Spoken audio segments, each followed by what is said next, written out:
We are Sarah and Bri. Sarah.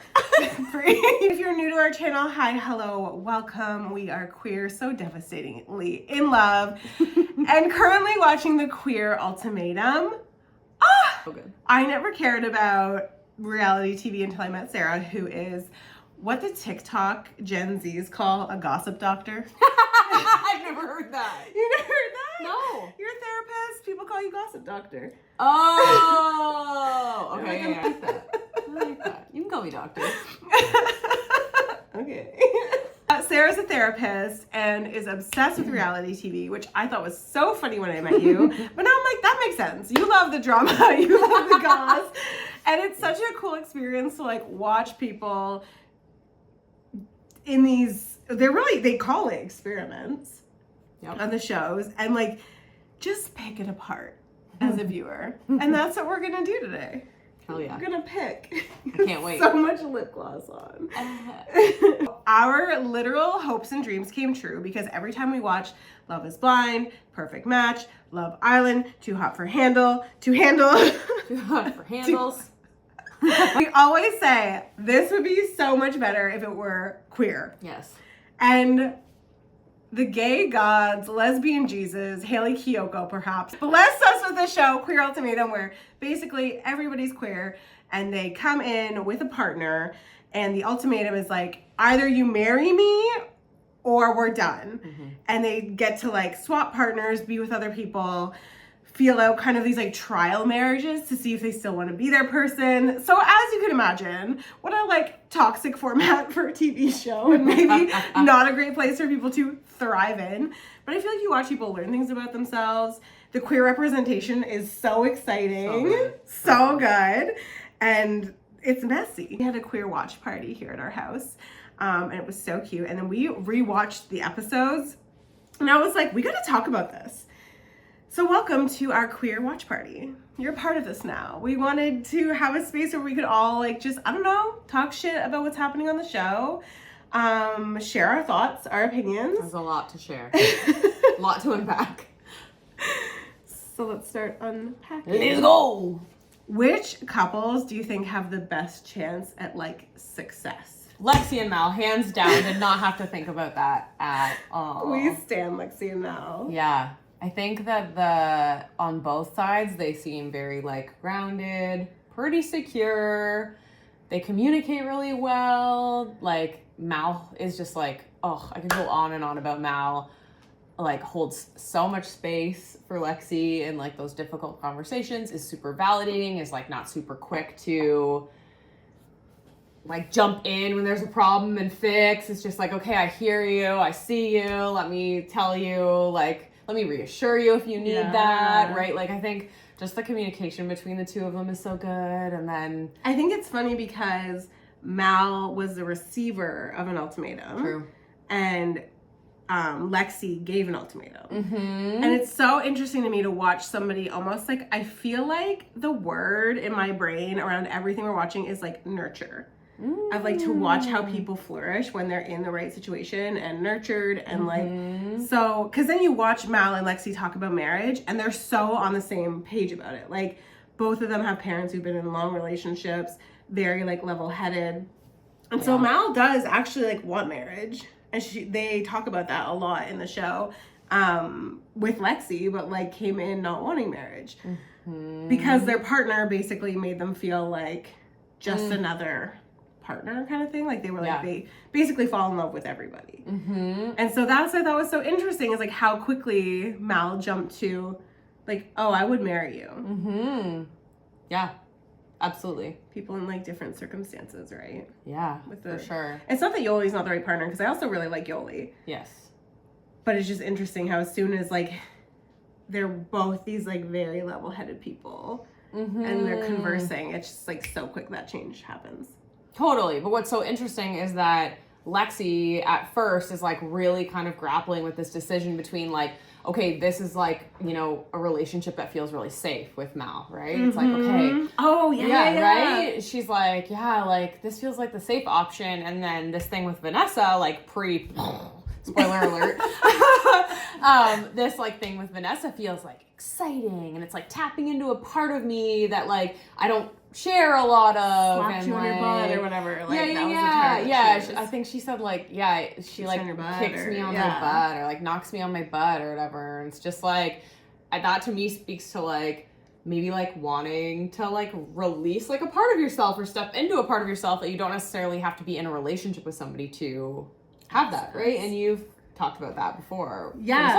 Oh my God. Yeah. You see it on the show in so many ways where people, the things they're describing are not maybe love, but maybe like trying to replay their trauma where they're like, I like somebody who's like fiery, who like puts me in my place. Unpredictable. Keeps me guessing. Yes, keeps me guessing. I have no idea where they stand. That's so exciting. There's a chase. Yes, and that's what like Ray also says about Vanessa. Is that she's like, oh, she just like, I don't know what she's gonna do next. And you're like, well, is that attraction or is that therapist Sarah? What is that? Anxiety. Right. Yeah, I think so often we mistake attraction for anxiety, or we mistake like chemistry. We think it's chemistry. It's actually like our nervous system being like, I don't feel safe right now, right? Yeah. There's a threat here. Which like literally I feel like, I think it's Ray who names that and is like, I feel like nervousness. Like it's just normal to feel that nervousness though, right? But then you watch the other partners who don't have that nervousness. Like obviously, yes, you're nervous on your first dates with somebody, no matter what. Yeah. No matter how perfect they are for you. Because you're just, is my hair okay? Do I smell okay? All that stuff. But like when there's safety, most people don't choose that. Because they're like, oh, it's boring. Like you're looking for that thing that just like triggers you and sets you off. Yeah, totally. And like, of course you're going to be nervous. You're on a TV show having your every move, every conversation filmed. Like nervousness and anxiety are not necessarily the same thing. Yeah. Though they may feel similar. Yes. But yeah. Also Sam and Ozzy. Oh yeah. I think they're going to come out of this engaged. Ozzy is so in love with Sam. We were watching and one of our friends was like, protect Ozzy at all costs. Yes. Like Ozzy is so sweet and pure and so freaking adorable. Yeah. And then Sam, you were sharing, you were like, Sam must be like a therapist or something. Sam's got to be doing something in mental health, like supporting others in some respect or teaching, educating about mental health or something. She just comes off to me as like so grounded, very like self-aware, like very like present and attuned to like herself, also attuned to other people, which is what we have to do as therapists, right? Is we have to know what's going on internally for us and also be kind of paying attention to what's going on for the person we're working with. And so I just like see that, like all this kind of language she uses around like, oh yeah, she's avoidant, and like when she's triggered, this is what she needs. And like there's just such a like acceptance of her partner's needs and an understanding of her partner's needs that like I feel like I'm like, oh, this person like is so, I don't even know what the word is. You're watching her help Tiff to kind of, Tiff is used to like yelling as a form of love, it seems, and like their confrontation is like, literally there's a fight between Tiff and Sam where like Tiff is just like firing, shots fired, almost trying to get Sam to engage, and Sam is just like holding themselves very like strongly, being like, I'm not gonna talk to you when you're like this. I understand. I need to honor myself with the dog when they're talking the dog thing. Like I'm fine with it, but like I just walking into this relationship anyway. And so meanwhile, Mildred is over with Sam's partner, Ozzy, just going at Ozzy, and Ozzy's getting frozen and being like, I don't know how to talk to you when you're like this. I can't do this right now. And Mildred's just like stoking the fire, being like, no, you have to. And then Ozzy just like, and like shuts down. And so then they're at this like end party thing. First, Mildred almost like makes it sound like Sam doesn't use their voice and talks to Sam as though Sam like doesn't speak up in the relationship. He's getting walked all over. Yes, because they're like, you just let Ozzy do whatever. How do you deal with it?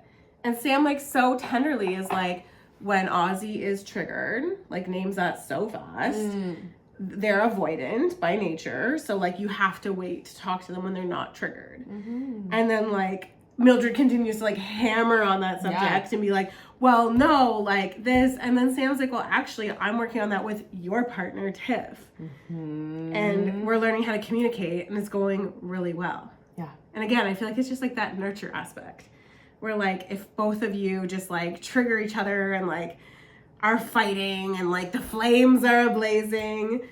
Yeah, I feel like some relationships people like just do that and are like, that's just how we are. And I don't know that that's like, I feel like it's not until you're with somebody who's like calm and grounding that you realize you're like, maybe that's not healthy. Yeah, well, for some people run the other direction, right? They're like, I'm used to this. Like, this has always been how it's been for me. And no matter what the relationship is, it's always just been like this back and forth, push each other's buttons, like activate each other. Like, it ends up in screaming. And then, we don't talk. We go to bed angry. We wake up the next day and we shove it under the carpet and we just carry on with our lives, right? Yeah. And then, so sometimes it's like really scary when somebody like shows you like validation, shows you like a calm, like safe, like, supportive, like, I'm here for you. I'm so sorry that, you're feeling so anxious or you're, feeling insecure right now, whatever that may be. I hope we can come to a conclusion about this or a resolution about this later.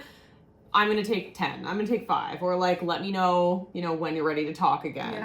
Yeah. Some people are like, the fuck is this? Like, I can't trust this, right? And people are like hammering at you, being like, just like accusing you. You're not able to have a conversation with that person. No. And it's really hard to respond with like calmness, but like Sam does it. Sam's an angel. Oh no, at that point you're like, you're basically like an animal, right? You're just like fired up, ready to go. So you gotta treat yourself like an animal. Like you gotta get rid of all that. Like energy and bring your body back down to a place where you're like feeling safe. Which Sam literally describes. Totally. Like Ozzy listens to meditations and like does what they need to do to get back to center. But it's so interesting because I think you can see different versions of people in different relationships, right? It's like probably what Mildred has experienced, because we only see a small amount of this stuff, right? And this actually, that's kind of like therapy too, as you only see like the edits. Oh my god, true. Right? But like we only see like a little bit of this. This is obviously all just based on what we've seen, and like of course there's information missing. There's always information missing, but like basically like what Mildred's experiencing of Ozzy is probably completely different than what Sam is experiencing of Ozzy, right? And like because they both have different ways of interacting with each other, it's like it's just not, it's apples to oranges, right? And the scene where they're fighting, like literally they're in separate rooms. Mildred's just like going off at Ozzy. Yeah. Having an argument from a separate part of like, you're in the bathroom, I'm in the hallway. Yeah, and I feel like Mildred's like, fight with me. And Ozzy's like, nope. And then Ozzy says one thing, and Mildred's like, I knew it! And then just like goes to town. Are there any couples that you think would make a better pair? Or couples you wish paired up? Okay, look. Love to see Mal and Tiff, just because like mask for mask representation would have been so cool. Their date was so cute. That so would have funny. been so cute. They're like, I like your haircut. Or no, that was Tiff and Xander, where it was really quiet and they're like, your haircut's really nice. Yeah. Okay, that would have been awesome too, because I really like Xander and I really like Mal, like especially. I think the two of them, that would have been so cute just for that. But yeah, Mal and Tiff were very funny on their date, being like, you're the most masculine person I've ever been on a date with. We can figure out the tops and the bottoms later. That was really cute. Yeah, it was really well played. Someone I observed that I thought would be like a good, like a healing pair would have been Vanessa with Tiff. Tiff gives me elder gay energy. Like, I'm going to teach you. Here's the ropes. Let me help you out. And Vanessa's very chaotic, all over the place, unsure. Whereas like Tiff like tells it like it is in their arguments and their fights. I don't even think we saw them like on a date like at all in the scenes. No. But I don't know. I don't know that they necessarily would have had like chemistry. I just think that Tiff could have been somebody to like really, I don't know, help Vanessa. Because I'm sure that's what everyone wants to talk about is Vanessa. So we watched the episodes once, and it's so easy to be like, that person is unhinged. And then we watched it again, and I was like, okay, I feel like I'm gaining some empathy for this person. The show is crazy that they're on. Yeah, but like, honestly, when Lexi like yelled at her on the date, not yelled at her, but confronted her on the date and was like, why are you here? This doesn't make any sense. I feel like we all were like, thank God. Like, we were all wondering it, all thinking it. Where do we start with her? I think we start with, these are human beings. Yes. These are people who have who have lives. Yeah. They have histories. They have probably traumas, tons of Yeah. experiences, right, that we haven't seen or learned about. And they have feelings, and they deserve to have, you know, be treated with dignity. Yeah. And so obviously, like, we are watching them as entertainment. And so it's also really important that we recognize, like, the impacts of the commentary stretches like far beyond, like, yeah, like, okay, we say it, we put it out into the universe, and then we're like, bye, it doesn't matter. Or somebody comments on it on TikTok, and you're like, okay, but these people, like, they have to live with that, right? And so I think, like, yeah, that's probably the best place to start, is like, Vanessa's a human. Yeah. There's stuff there. We're going to talk a little bit about it. We're only seeing a small snapshot, right? We know there's, like, it's like the whole blame it on the edit thing. We know there are poor edits that do happen, or, like, things that make capitalize on people's, like, maybe weaknesses or areas for improvement. And so, yeah, we don't know the full story. And some of the stuff we've seen has been quite incriminating. Yeah, it's hard to watch. And I love that you have that perspective, because you watch so much reality TV. Like, you're always like talking about the edits. And on the show, they literally use opaque glasses so that they can edit however they want it to look, and you don't see the water glass change, because then you would know there's not continuity. Like, that conversation didn't happen in that order. Yeah. They can splice in any face, any reaction at any point. Yeah. I'm curious to hear, like, all of the cast's, like, reactions, response to everything, because some of it, like, does make sense. I think the part that, like, I first was like, this is so wild, was when we were watching, and, like, the partners, like, had left and, like, met their new partners, and then come back to tell the person. Everyone was so upset. And when you first watch it, you're like, oh my God, like, whatever. But then when you watch it again, you're like, no, wait, so you're telling this partner, I'm so into somebody who looks nothing like you, is nothing like you. Like, that would be heartbreaking, because you're like, I can't even be that person. And Xander was so intense about marrying Vanessa and was like, I'm obsessed with her. I love her. Like, the sun rises and sets on her. And Vanessa was like, I'm not ready. Like, Vanessa's just, from what I understand, like, non-monogamous, without saying it. Like, she's like, I want to date everybody and anybody. I'm polyamorous, or not poly. She's pansexual. And so they come in like that, and then immediately Xander connects with somebody else and is like, oh, I could see a life with them.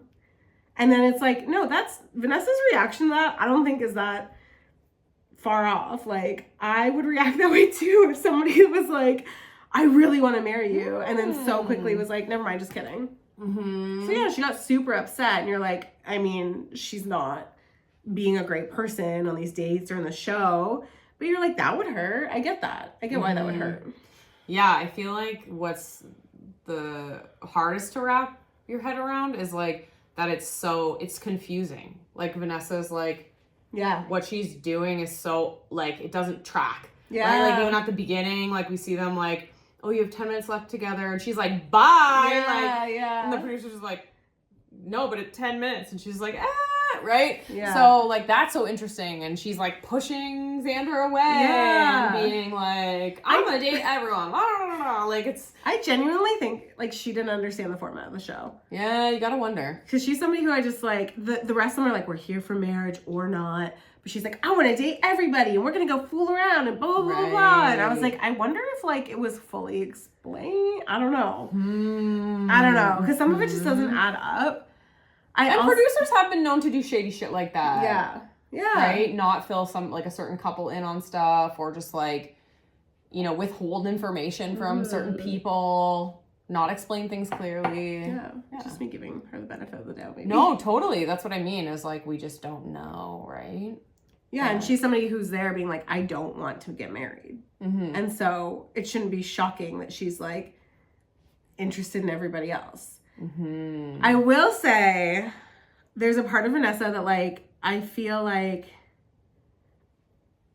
it's like a little bit of internalized homophobia on display. Mm-hmm. I think, in my opinion, as somebody who's experienced that, there's something she says that I just don't understand why or what the point of it is or how it's supposed to be helpful. Like, she's very much like, when they're dating everybody. So she's been with Xander for 4 years in this queer relationship. And on the first day where they're dating everybody, she's like, this is so different for me because I've only dated men before. Now I'm dating all these women and like women, like all of this. And I'm like, but if you've been in a queer relationship for 4 years, chances are you're around other queer people. That wouldn't it feel more weird to go on dates with men at that point? I don't know. So that was like one piece of the puzzle for me. The other piece was, she literally hooks up with Ray and then tells Lexi that she wasn't romantically connected to Ray, attracted to her, wasn't sexually attracted to her. And she said, it's just friend vibes. And they're like, you don't fuck your friends. Yeah. Which, again, I'm like, that's internalized homophobia. To be like hooking up with a girl. I mean, like, we're just friends. No. And like her like need to like say the things and be like, I fingered you. It's like, okay, yeah. Ray was like, that's not what I'm saying. I want to talk about the feelings around that. Totally. But I feel like Vanessa's just like, I did something gay. And I don't know. I hope that she can like maybe like learn from that. Yeah, I do sense like a discomfort with queerness, maybe a little bit. I don't know. It's hard to like put my finger on. And you and I talked about this. Put my finger on. I just realized I said that. I didn't catch that. It's a little too on the nose. I was with you, like we were talking about kind of different examples of maybe internalized homophobia or internalized heterosexism, as some folks are saying now these days, right? And so then when I watched it the second time and I watched that scene where they're at the table and Lexi's like confronting Vanessa about that whole thing with Ray, I'm like, oh, this is somebody who's just like trying to dig themselves out of a hole and digging themselves in deeper, right? Like, I'm like, oh, I see what's going on here. Like, somebody's confronting you about this thing and you're just like trying to lie your way out of it. Like, oh no, don't worry. There's no romantic attraction. No, I'm not, don't worry. I'm not physically attracted to her. And they're like, well, then why would you do that? And she's like, oh, well, because friends, right? Like, I kind of wonder a little bit. I'm like, oh, did you just think you could save yourself by being like, no, don't worry. Like, there's nothing there. Yeah. It's not a big deal, right? Like, whatever. And then people are like, no, that's an extra big deal now. Yeah. And I feel like she's just constantly trying to, like, dig herself out of stuff, but, like, talking herself back into these, like, you know, ruts and, like... Oh, it's which, frustrating to watch. Yoli literally says, like, she's like, you're just watching her, like, dig herself deeper. Yeah. And then, like, Vanessa's released a statement saying that, like, basically saying that, like, it was hard to, like, exist within that show because nobody liked her right off the top, which, again, I feel like I have some empathy for, but like, we don't know what happened because I'm like, clearly this person must have been acting in a way that people, like, immediately didn't like them because Yoli was the first one to say that. Vanessa was like, okay, so, like, who would you all be dating? Like, can we ask that now? Who's your number one? And they were all like, no. And then Yoli was like, well, I would date everyone except you. And I was like, ooh, like, that would suck and that's hurtful. Ouch. But I was like, what happened there? Like, what made Yoli not like her? Because we don't really see that, like, build up. No, but then you see in the scene at the choice where, like, I think Vanessa's trying to, like, undermine Xander. Xander's like, about this ex or whatever. And it's that scene, that's the scene that makes me, like, lose all, like, empathy. That's what I mean, is, like, that, okay, so now we see, like, you know, you're trying to give this girl the benefit of the doubt. Yeah. You're like, I want to trust that you got a bad edit, or, like, maybe people were mean to you, and that's not okay, and then she's mouthing the words, she's mouthing fuck off to her partner. Yeah.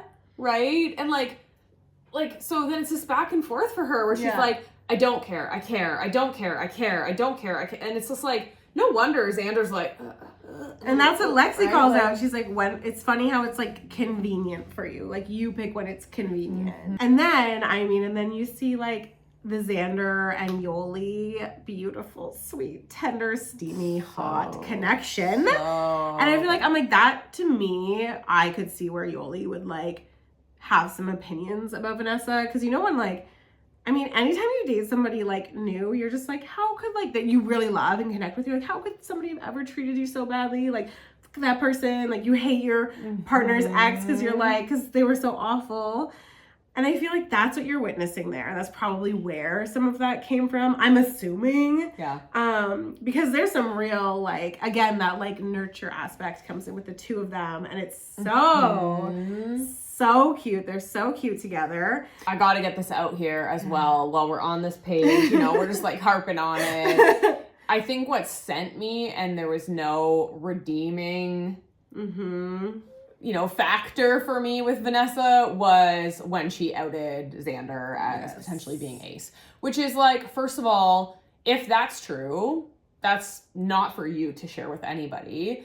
Secondly, like, it was framed as though it's a bad thing. You know, like that was like the fault in the relationship. That was the problem in the relationship. Like framing this as a problem is like not okay. Like asexual folks are valid and there's nothing wrong with them. Like, right? Like we all deserve respect and everybody's different. And so like, yeah, that to me was just like, as somebody who works specifically with folks in the 2S LGBTQIA plus community, like, and the A is for asexual. Listen, I cannot support that. I cannot support that. You do not out other people, right? And I hope that's a lesson that has been learned. I also kind of like, I wonder a little bit, Lexi like seems like the type of person who would have called that out. Like I wonder if we missed a section of that conversation too, where Lexi was like, oh no you don't. Yeah. That's your partner. Yeah. Right? I feel like she would be the type to like, have that conversation, and maybe that's like, because I felt like Lexi's response was like maybe a little bit more intense than I would have expected based on what we saw. So I'm like, I wonder if that was in there.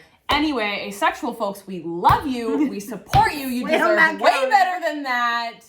Don't mind Vanessa. She's having a rough time. She's going through it. And so all of that, so beautifully put. Stampy little Taurus. That, and my favorite part is that she says that in an accusatory way, and then smash cut to Xander and Yoli just having the hottest, having the best time of their lives, on camera queer sex. Yeah. That little snippet they gave to us. Thank you, was, Netflix. Thank you, producers. Thank you, Yoli. Thank you, Xander. Wow.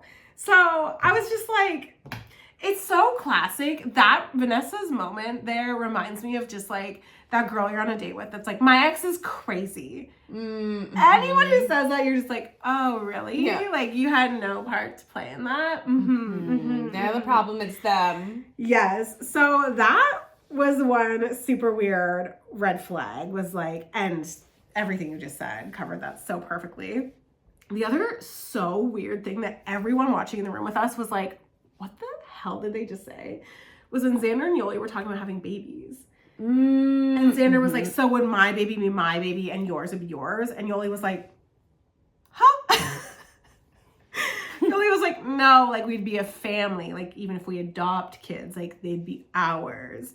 And you're watching this being like, literally our one friend was like, people think like that? And I was like, and then Xander goes like, well, that's just like what my ex has said to me, is that like, and you're like, oh my God, Vanessa's so non-committal that she's like telling her partner, like, if we have kids, what is yours, what is mine? Like the one that you bear. What the fuck? That was so, I was like, that, and again, I'm like, that just like, I feel like Xander's just a sweet little puppy and we just want to like love and protect them. Yeah, I also just like am thinking about how like maybe that is also reflective of just like a lack of education or understanding of was that also her culture. Like is there some internalized heterosexism there too, right? Is like like not being able like to think two queer people couldn't be a yeah, family. yeah, exactly, Yeah. right? Like it's giving like heteronormativity is like, Yeah. okay, well, this is what a family Well, if looks there's like. no And this is how daddy you and do mommy, that, right? like, yeah. And we internalize those messages again, like when the reason that we've changed from homophobia to heterosexism when we talk about this is because like it's important that we name like the system that is causing it, right? And the system isn't homophobia, the system is heteronormativity, right? Like the system is that, and so that's the reason why like we internalize that like hetero is bettero. I just made that up. No, somebody probably said that. Hetero is not better. No, it's not bettero. It's not bettero. The heteros are hetero. No, but like we. The heteros are like, yeah, we'll use that. Thank you. Like that. Heteros are. Everyone's at the drag shows. Trump's like, using heteros it in his are next better. campaign. No. Yeah, no, it's like we internalize that, like, you know, hetero is the way to go. I want to roll. I want to roll, babe. Oh, I love it. That's why I wanted to film this. I was like, I feel like I get a front row seat to like a therapist's view of things. And also I have a new crush on Lexi. I can't help it. You also have a crush on her. Yeah, totally. Lexi's so cool. I was like, so grounded, so powerful. She's the youngest person on the show, and she's like so mature. Very articulate. Which was thrown Yeah. thrown in her face, by the way, right? When? I'm sorry, I'm gonna say it again. Voldemort. Vanessa Yes. is like, it's disgusting how mature you are. Like, I'm 6 years older than you, or whatever it is, and like, Right. you're ready for marriage, like, blah, blah, blah, blah, right? And it's like, oh, it's interesting how you just twisted like something that's Good about somebody. Yeah, such an asset, especially to a relationship. You just like flipped it and made it like a bad thing about them, right? And like, don't we know so many people who have ended up in relationships, whether you're queer or not, Yeah. who have ended up in relationships where it's like all the best things about them have somehow become like their Yeah. downfalls. I Like, always it's say so this. sad. I always say this Yes. when you're like, anyone's complaining about somebody they love in their life, is like, you're not allowed to love and hate a person for the same thing. Like, that's not fair. Mm-hmm. You can't celebrate them, love their freedom, their wildness, their like individuality, and then when they are displaying those things, you're not allowed to be upset about that. We've been snooping on social media Yeah, that's Deep. what I do. and hard. And I thought, from watching reality TV shows with you, I was like, I feel like they're priming us to make it look like Lexi and Mal are going to be together, but I'm worried that it's just going to end up Lexi and Ray. However, we saw a picture today on Tiff's feed where it's all of them at the ultimatum thing. And tell me, you got to tell me that these two are wearing coordinating outfits, Mal They look and like they're Lexi. coordinating. Yes, and then like Yoli and Xander are standing together, and Ozzy and Sam. So I feel like those are the couples that are going to come out, which like I'm hopeful, but I'm also like, are they playing us? Mal's like all of Lexi's photos since the show. You're so invested. Wait, yeah, I was like, you deep dive. I actually think Bri's done more of a deep dive than I have at this point. on Lexi specifically. I just think she's fair. so cool. Fair. We stand Lexi in this house. Here's what I would love to see happen is exactly what you just said. Yeah. I would love to see Xander and Yoli. I would love to see Sam and Ozzy. I would love to see Lexi and Mal for sure. Yeah, and what a great learning opportunity for Vanessa. You know, it's a painful learning opportunity. I think going on a TV show would be scary. Yeah. I'm also excited to see what happens with Tiff in the future, because at first I was like, but I think Tiff is actually probably really funny. And just from like watching their stuff on social media, I'm like, okay, wait, I think I might actually think you're cool. Okay, so here's what I'm wondering is who's gonna have their Micah moment? So if you've been watching Love is Blind, right? Good. Micah was definitely villainized. Micah was a villain, right? Yeah. Oh, when you first watched those episodes, you were like, no, the mean girl, Yes. we're done. Micah has released a ton of statements, she's done a ton of podcasts, she's done a ton of posting, and she has redeemed herself. I feel like you actually get to know her. You and she's do. actually like funny and interesting. And you're like, wait. And I feel like that's what's happening. Yeah, that's exactly So I'm what's like, happening with who's Tiff. gonna have their Micah moment? Is it gonna be Tiff or is it gonna be Vanessa? Oh, well, so far Tiff is very funny and charming and endearing on social. That's true. So it's not really like. But who knows? And what a great opportunity for all of these people to now have like all the queers in the world with their eyes on you. True. Sliding into your DMs. True. There's no losing on this TV show. Yeah, that's so true. They should all just walk away single and be like, my DMs are open. Yeah. Okay, well that's our episodes 1 to 4. They drop them in 4s. That's our review. That's our stuff for this one. We're so excited for Wednesday. Oh my god, so excited for be Wednesday. Up at 3 a.m. No, it's tempting though. It is tempting. I'm so curious to see if there's, because I feel like there's sometimes we're watching like Love is Blind where I'm like, I love this person, they're perfect, and then an episode later I'm like, I was wrong, I take it back. Yeah. So I don't know, we could be talking real hype about all these people and the next drop could just like. Well, yeah, they're gonna be getting more comfortable. Yes. Right? At first you're like, there's a bunch of cameras in my face and I have to monitor what I'm saying.